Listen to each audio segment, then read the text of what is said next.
اللہ تعالی و تبارک فی القرآن المجید والفرقان الحمید بسم اللہ الرحمن الرحیم انا اعطیناک الکوثر فصل لربک وانحر ان شانئک هو الابتر صدق اللہ مولانا العظیم وصدق رسولہ النبی الکریم الرؤوف الرحیم۔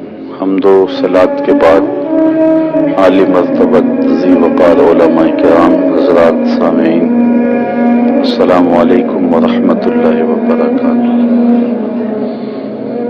وہ غالب نے کہا تھا کہ ہوئی تاخیر تو کچھ باعث تاخیر بھی تھا، کچھ سفر کا جو اندازہ ہوتا ہے تو راستوں میں رکاوٹیں اس اندازے پر پہنچنے نہیں دیتی۔ میں بڑی شرمندگی محسوس کر رہا ہوں کہ آپ دیر سے بیٹھے ہوئے ہیں، جو کہ میرا مزاج یہ ہے کہ جو وقت ہو اس وقت پہ پہنچتا ہوں، تو کبھی کبھار راستوں کی تنگی کی وجہ سے ایسے مسائل پیش آتے ہیں۔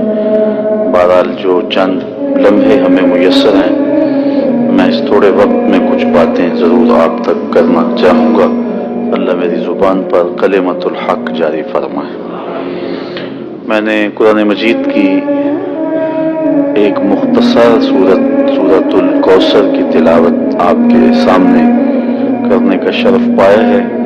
اس پر مفصل تو نہیں، تھوڑی سی گفتگو آپ کے سامنے رکھ پاؤں گا۔ اللہ تعالی میری زبان پر کلمۃ الحق جاری فرمائے۔ اس سورۃ کریمہ کا نزول اس ماحول میں ہوا جب آقا کریم علیہ السلام کا دل دکھا ہوا تھا کہ آقا کریم کے فرزند ارجمند کا انتقال ہوا۔ تو جب کسی کی اولاد فوت ہو جائے تو ہمارے گرے ہوئے معاشروں میں بھی یہ ہوتا ہے کہ لوگ کہتے ہیں کسی کی خوشی میں آپ رہ جائیں تو رہ جائیں، لیکن کسی کے غم میں ضرور شریک ہو۔ لیکن وہ معاشرہ کتنا گرا ہوا معاشرہ تھا، اور وہ کیسے سنگ دل لوگ تھے کہ حضور علیہ السلام کے فرزند کے انتقال پر کوئی محبت کا جملہ کہنے کی بجائے، حضور علیہ السلام سے اظہار ہمدردی کرنے کی بجائے الٹا انہوں نے تانوں تشنیع کے تیر چھوڑے۔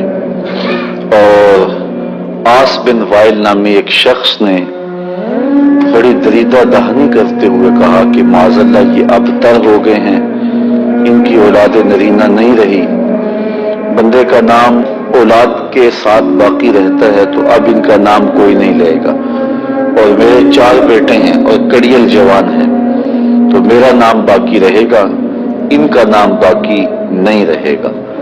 تو حضور علیہ السلام آزردہ تھے، بیٹے کی جدائی کا صدمہ اور دکھ حضور کے سینے میں موجود تھا۔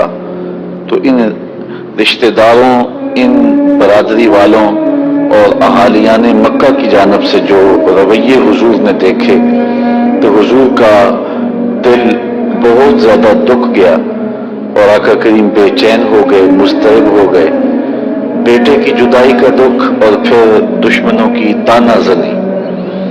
تو عین اس موقع پہ کہ جب حضور کا دل آزردہ تھا تو اللہ تعالیٰ نے سورۃ الکوثر کا نزول فرمایا اور محبوب کے دل نازک کو تسلی دی اور ارشاد کیا انا اعطیناک الکوثر، محبوب ہم نے آپ کو کوثر دے دیا۔ اب کوثر کیا ہے جو اللہ نے اپنے محبوب علیہ السلام کو عطا کیا؟ یہاں امام راضی علیہ رحمہ جیسے شخص نے لکھا ہے کہ یہاں آتینا نہیں آتینا ہے۔ سادے لفظوں میں یوں سمجھیں کہ یہ نہیں کہا گیا کہ ہم نے تمہیں کوثر دیا، بلکہ یہ فرمایا ہم نے تمہیں کوثر دے دیا۔ دینے اور دے دینے میں فرق واضح ہے۔ میں ابھی وضو کرنے بیٹھا تھا تو میں نے کسی کو اپنی ٹوپی دی تو وضو کرنے کے بعد میں نے واپس لے لی، لیکن اگر میں کسی کو دے دیتا تو پھر میں واپس لیتا اچھا نہیں لگتا تھا۔ چونکہ دینا اور دے دینا اس دونوں میں فرق ہے، تو امام راضی کہتے یہاں آتینا نہیں ہے بلکہ آتینا ہے، کہ ہم نے آپ کو کوثر دیا نہیں بلکہ کوثر دے دیا ہے۔ کوثر سے مراد کیا ہے؟ مفسرین نے اس پہ بہت کچھ لکھا ہے اور درجنوں اقوال اس پہ موجود ہیں کہ کوثر سے مراد کیا ہے۔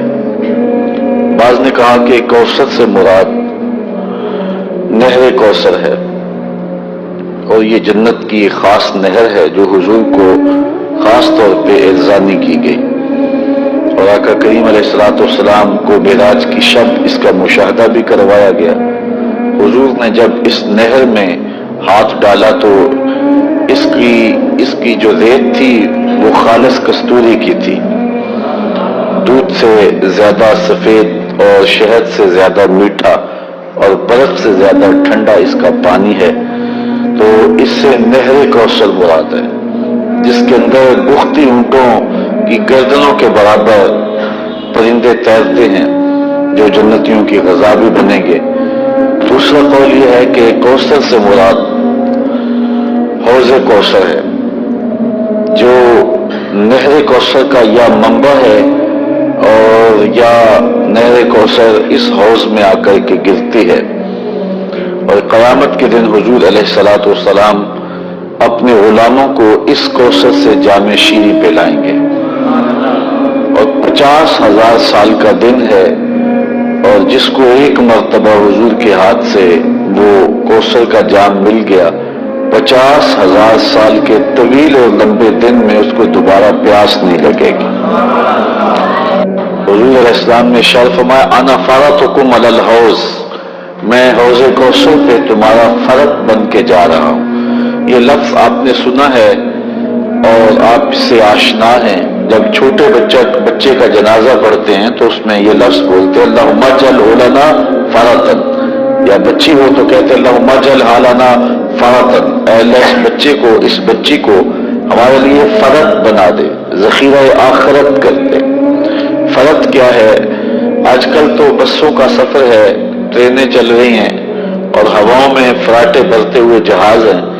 یہ وہ زمانہ نہیں تھا، بلکہ جنگلوں میں، پہاڑوں میں اور صحراؤں کا سفر ہوتا تھا۔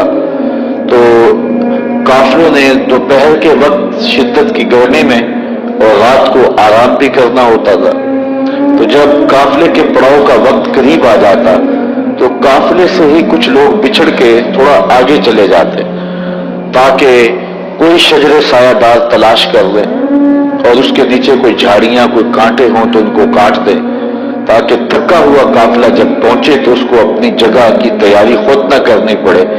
تو وہ پہلے سے کچھ لوگ آگے جا کے قافلے کے بیٹھنے کی جگہ تیار کر دیتے، اور تاکہ تھکا ہوا قافلہ جب آئے تو آسودگی کے ساتھ وہاں بیٹھ سکے۔ وہ اشخاص جو پہلے جاتے ان کو عربی میں فرط کہتے ہیں۔ تو حضور نے ارشاد فرمایا انا فرطکم علی الحوض، میں پہلے اس لیے جا رہا ہوں کہ حوض کوثر کے جام تمہارے لیے بھر کے رکھ دوں گا۔ تو حضور کا اس دنیا پر رہنا بھی ہمارے لیے بہتر، اور حضور کا اس دنیا سے اس جہاں کی طرف، برزخی دنیا کی طرف جانا بھی ہمارے لیے بہتر۔